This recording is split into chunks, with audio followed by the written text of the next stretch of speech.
వెళ్ళిపోయారు. కరెక్ట్. అంటే అపోస్తులకే అపోస్తులరాలు ఈమె పంపబడింది. నీకు అర్థమవుతుందా? ఆ పదం వెనకున్నటువంటి అర్థం అది మనం అర్థం కరెక్ట్గా దాన్ని బైబిల్ని అర్థం చేసుకుంటే ఇట్ ఈస్ ఎక్స్ప్లోజివ్ థాట్. ఆ రోజుల్లో నేను తిరిగి లేచాను అని ఒక బలహీన ఘటాన్ని, ఒకవేళ ఓట్లు ఉంటే ఆ రోజుల్లో లేవు, ఒకవేళ ఉంటే ఈమె ఓటు సగమే, ఒకవేళ ఆమె వెళ్ళి సాక్ష్యం చెప్తే ఈమె సాక్ష్యం సగం కిందకే లెక్క. అలాంటి వ్యక్తిని ఎన్నుకొని ప్రభు అయిన యేసుక్రీస్తు ఏమంటున్నాడంటే, నువ్వు వెళ్ళి నా సహోదరులతో చెప్పు, నేను వారికి ఇంతకు ముందే చెప్పినట్లు గలిలియలో వాళ్ళని కలుస్తాను, వాళ్ళని అక్కడ రమ్మని చెప్పు అని చెప్పాడు.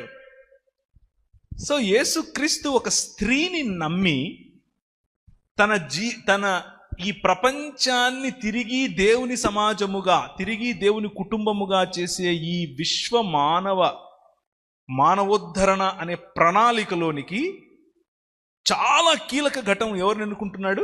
స్త్రీని ఎన్నుకుంటున్నాడు. ఇదే సందర్భంలో ఒక మాట అంటారన్న, సారీ అన్న, అందులో అంటారు, అయితే వారి మాటలు వీరి దృష్టికి వెర్రి మాటలుగా కనబడను అని ఉంటుంది. అంటే అపోస్తలులు చాలా మంది ఆనాడు పురుషులు నమ్మలేదు అనే మాట రాయబడింది.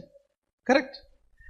అదే మాట మత్తయి సువార్తలో కూడా ఆయన తిరిగి లేచి వారికి అందరికీ కనిపించి వారిని రమ్మని 500కు పైగా మంది ఎదుట కనిపించిన తర్వాత కూడా చాలా మంది ఆయన్ను ఆరాధిస్తే కొంతమంది సందేహించారు.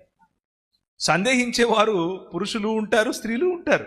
కానీ ఆయనను కొడుతూ ఉంటే బట్టలు తీసేసి అందరూ పారిపోయారు. స్త్రీలు అక్కడే ఉన్నారు, స్త్రీలు చూస్తూ ఉన్నారు.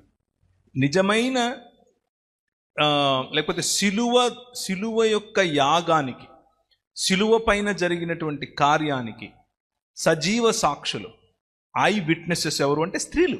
ఆ తర్వాత మిగిలిన వాళ్ళు కూడా వచ్చారు, నేను కాదనట్లేదు. కానీ అక్కడే ఉన్నారు, రొమ్ములు బాదుకొని ఏడ్చిన స్త్రీలు. వారు చెప్పేది సువార్త కాకపోతే ఇంకేంటి? సో గ్లోరీ నా అమ్మాయి పేరు గ్లోరీ గారు, బేషుగ్గా సువార్త చెప్పండి, నోరు తెరిచి సువార్త చెప్పండి. నాకు తెలిసినంత వరకు ప్రభువు సువార్త సేవలో, అతి ముఖ్యంగా సువార్త సేవలో స్త్రీలను వాడుకున్నంతగా పురుషులను కూడా వాడుకోలేదు ఇంతవరకు. ఇది నా వ్యక్తిగత అనుభవం. పురుషులు నిలబడుకుని వాక్యం చెప్పటంలో వారిని ప్రభు వాడుకుంటున్నాడు చాలా సంవత్సరాలుగా, చాలా ఏండ్లుగా. కానీ స్త్రీలు ఇళ్లలో వాళ్ళు తీసుకొచ్చే ఇన్ఫ్లుయెన్స్, వాళ్ళు పనిచేసే చోట తీసుకొచ్చే ఇన్ఫ్లుయెన్స్, వాళ్ళు వ్యక్తిగతంగా మాట్లాడినప్పుడు తీసుకొచ్చే ఇన్ఫ్లుయెన్స్, దానివల్ల కొన్ని లక్షల మంది ప్రభు దగ్గరకు వచ్చారు.